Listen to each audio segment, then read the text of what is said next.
The immaterial states, or upanidisa. The base consisting of boundless space. Section 1. Now as to the four immaterial states mentioned next to the divine abidings. 3. One who wants firstly to develop the base consisting of boundless space sees in gross physical matter danger through the wielding of sticks, etc.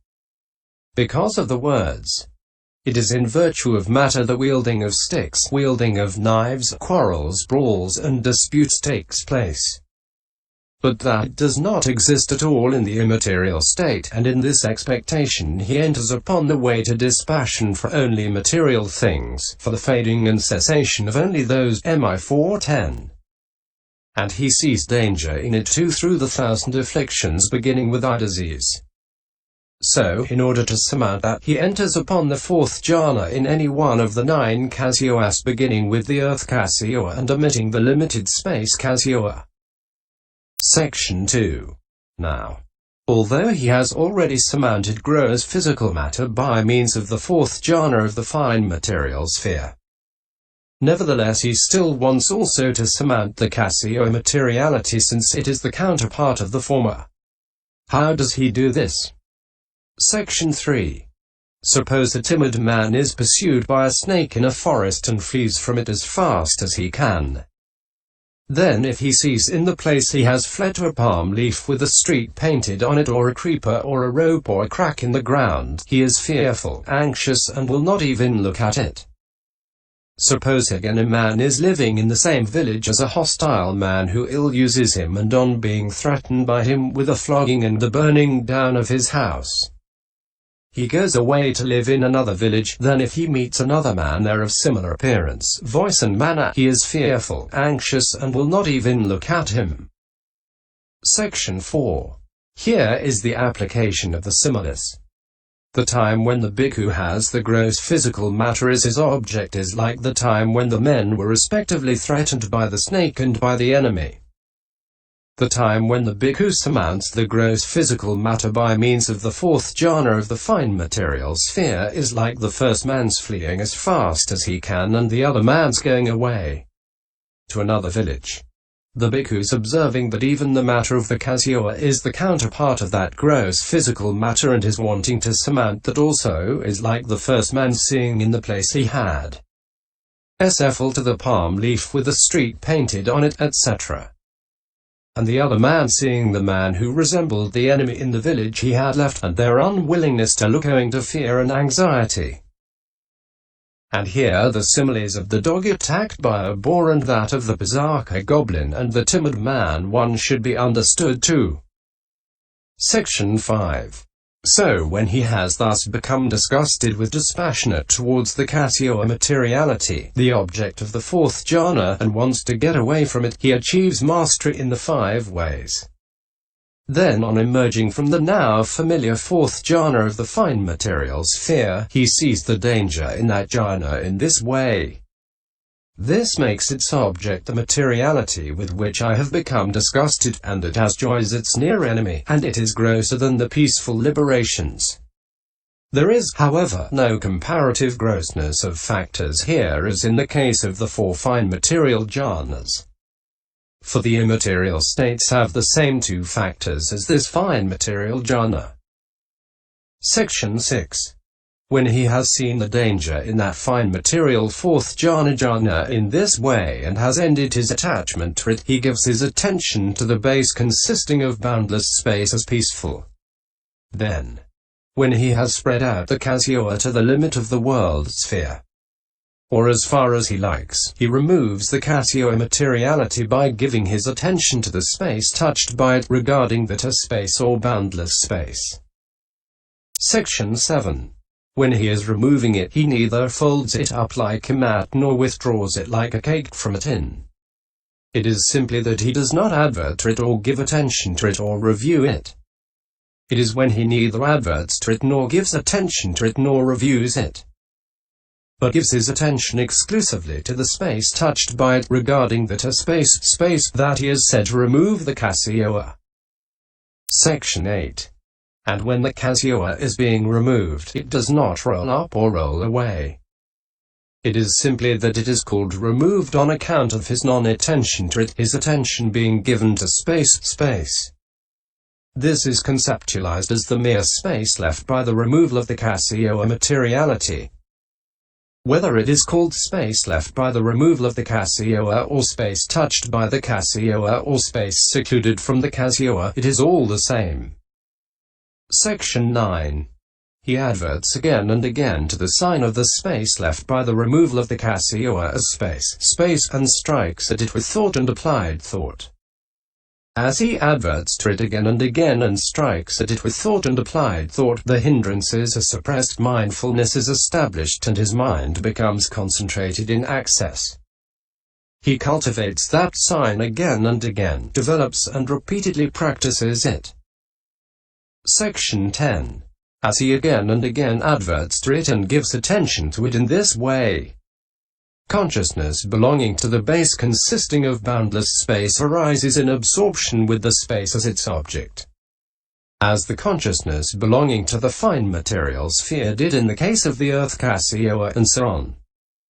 And here too in the prior stage there are either 3 or 4 sensual sphere impulsions associated with a quanimous feeling, while the 4th or the 5th is of the immaterial sphere.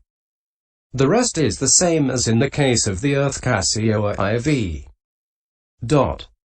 Section 11. There is, however, this difference. When the immaterial sphere consciousness has arisen in this way, the bhikkhu, who has been formerly looking at the kasioa disk with the jhana eye, finds himself looking at only space after that sign has been abruptly removed by the attention given in the preliminary work. Thus, space.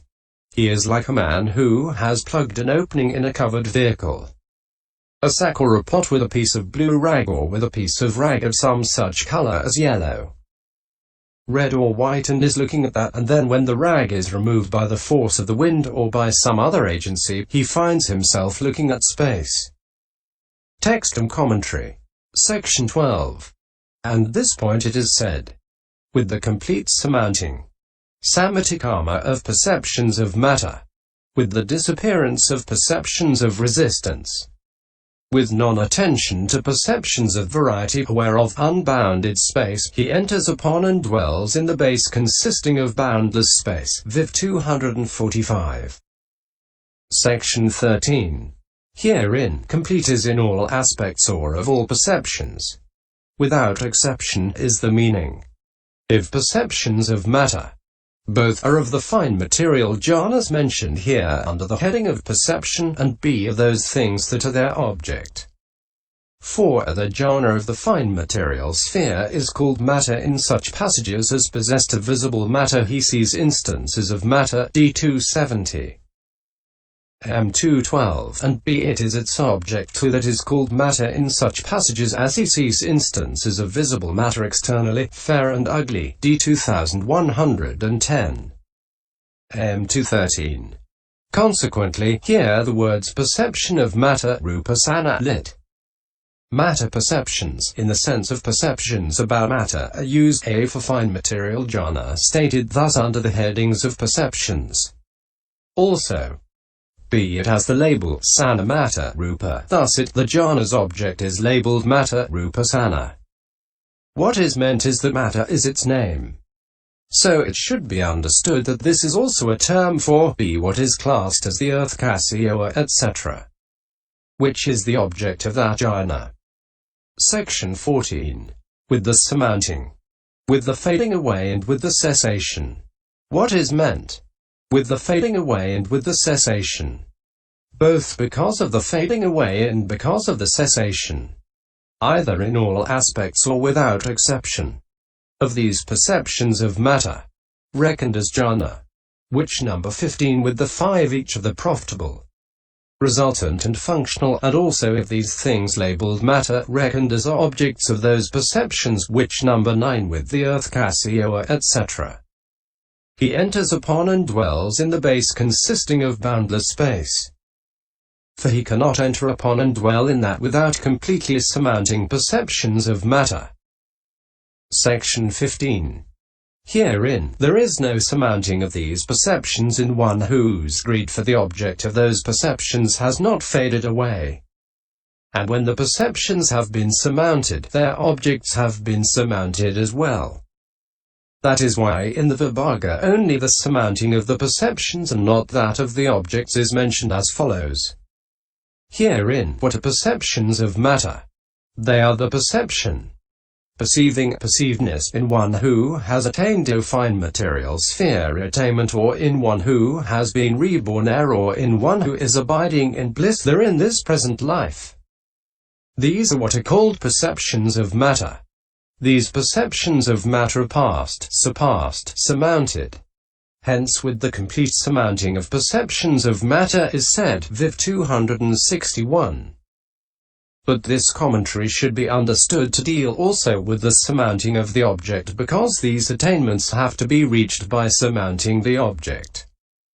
They are not to be reached by retaining the same object as in the first and subsequent jhanas. Section 16. With the disappearance of perceptions of resistance. Perceptions of resistance are perceptions arisen through the impact of the physical base consisting of the eye, etc., and the respective objects consisting of visible objects, etc. And this is a term for perception of visible objects, rupa and so on, according as it is said. Here, what are perceptions of resistance? Perceptions of visible objects, perceptions of sounds, perceptions of odors, perceptions of flavors, perceptions of tangible objects, these are called perceptions of resistance, Viv 261. With the complete disappearance, the abandoning, the non-arising, of these 10 kinds of perceptions of resistance, that is to say, of the 5 profitable resultant and 5 unprofitable resultant, 6 causing their non-occurrence, is what is meant. Section 17. Of course these are not to be found in one who has entered upon the first jhana, etc. either, for consciousness at that time does not occur by way of the 5 doors. Still the mention of them here should be understood as a recommendation of this jhana for the purpose of arousing interest in it.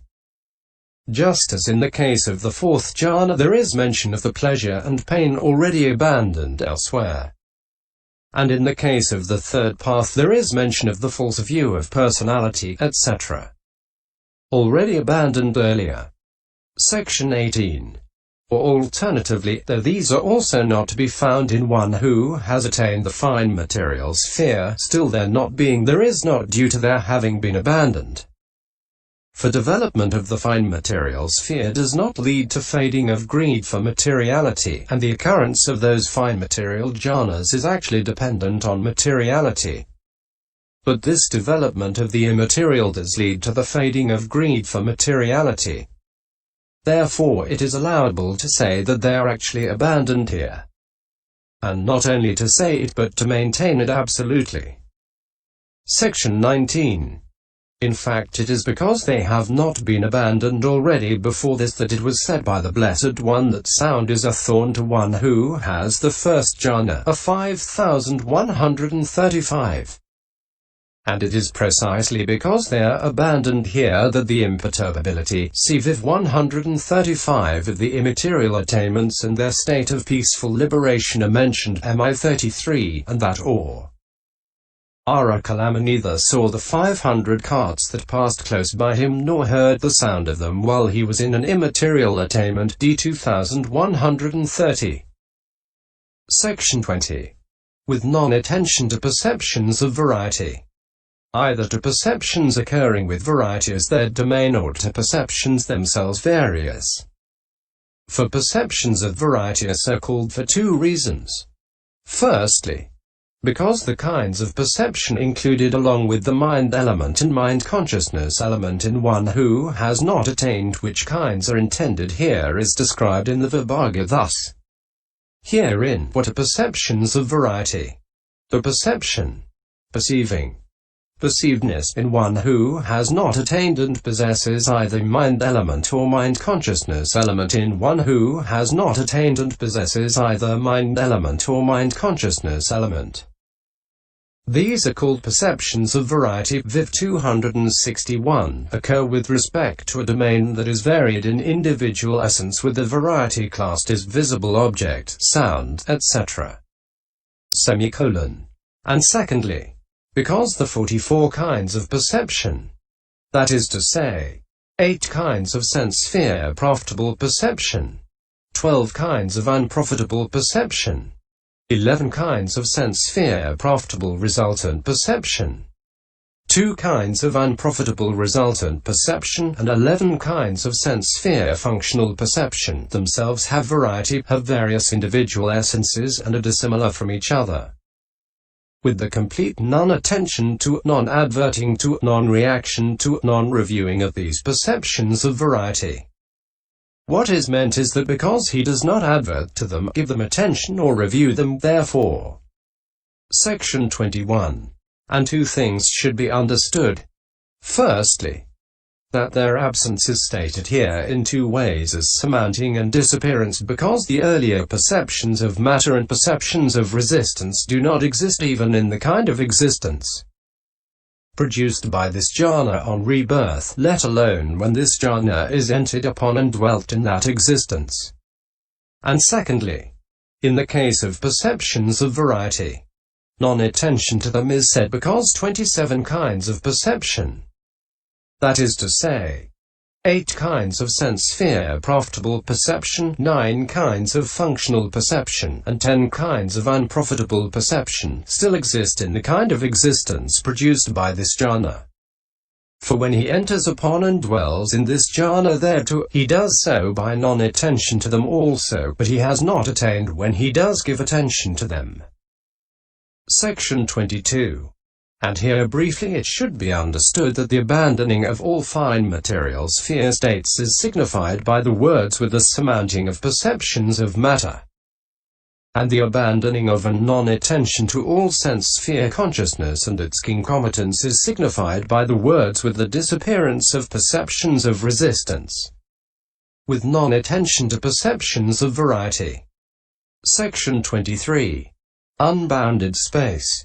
Here it is called unbounded, ananta, lit. Endless, because neither its end as its arising nor its end as its fall are made known. It is the space left by the removal of the kasioa that is called space.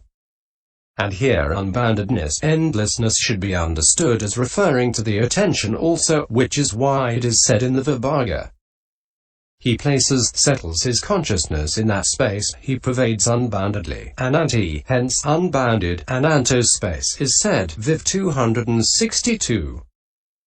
Section 24. He enters upon and dwells in the base consisting of boundless space.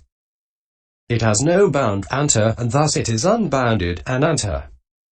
What is spatially unbounded? Akasi ananti is unbounded space, akisananti. Unbounded space is the same as boundless space, akisananki, lit. Space boundlessness. That boundless space is a base. Ayatana in the sense of habitat for the jhana whose nature it is to be associated with it, as the deity's base is for deities. Thus it is the base consisting of boundless space, akisanankaitana. He enters and dwells in. Having reached that base consisting of boundless space, having caused it to be produced, he dwells, viharati, with an abiding, vihara, consisting in postures that are in conformity with it. This is the detailed explanation of the base consisting of boundless space as a meditation subject. The base consisting of boundless consciousness, section 25. When he wants to develop the base consisting of boundless consciousness, he must